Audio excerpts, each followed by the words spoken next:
Surat family કોર્ટમાં ચાલી રહેલા કેસ વચ્ચે પતિએ ડોક્ટર પત્ની પર એસિડ અટેક કર્યા બાદ પોતે પણ ઝેરી દવા પી આપઘાતનો પ્રયાસ કરતા બંને સારવાર માટે હોસ્પિટલે ખસેડાયા હતા.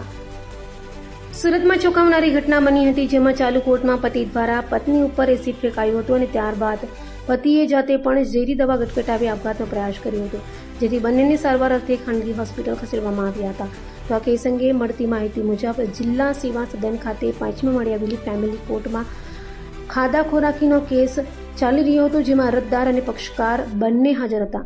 કોર્ટ કાર્યવાહી દરમિયાન આયુર્વેદિક ડોક્ટર પત્ની પર પતિ વિનોદ ભાનુશાળીએ એસિડ એટેક કર્યો હતો. તો અગાઉ પણ પતિ દ્વારા પત્ની ઉપર જીવલેણ હુમલો કરી હત્યાના પ્રયાસનો ગુનો નોંધાઈ ચૂક્યો છે, જ્યાં ફરી એક વખત પતિ દ્વારા પત્ની ઉપર એસિડ અટેકનો હુમલો કરાયો હોય, જેને લઈ કોર્ટ સંકુલમાં ચકચાર મચી ગઈ હતી. કૃષ્ણા ગાંધી ફેમિલી કોર્ટમાં અમે અને બીજા એડવોકેટ કલીગ બેસેલા હતા અને અમારે પાછળની રોમાં બધા પક્ષકારો બેસેલા હતા. એમાં કોઈ હસબન્ડ વાઈફ હતો જેનો ખોરાકીનો કેસ ચાલુ હતો.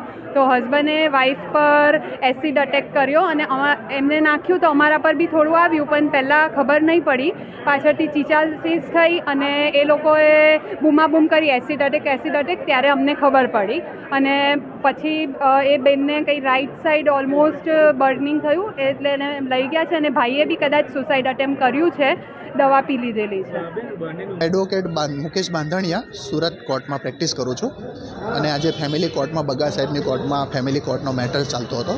એમાં પક્ષકાર પોતે બંને પક્ષકારો કોર્ટમાં હાજર હતા અને હસબન્ડ પોતે એસિડની બોટલ પૂર્વ આયોજિત લઈને આવેલો હતો અને પોતાની પત્ની ઉપર એને છાંટી દીધું, પાછળથી અટેક કર્યો છે અને ચાલુ કોર્ટમાં અટેક કરેલો છે. કેટલી ઈજાઓ થઈ છે આમાં મહિલાને, જે પતિ છે? આમાં જે મહિલા જે છે એને ખરેખર પાછળથી એસિડની બોટલ નાખવામાં આવી, એટલે ખરેખર બહુ હીન પ્રકારનું કૃત્ય કરેલું છે એવું રેકોર્ડ ઉપર ધ્યાને આવે છે. જેણે એસિડ નાખ્યું છે તેણે પોતે પણ પ્રયાસ કર્યો છે આપઘાતનો, આવું કંઈક?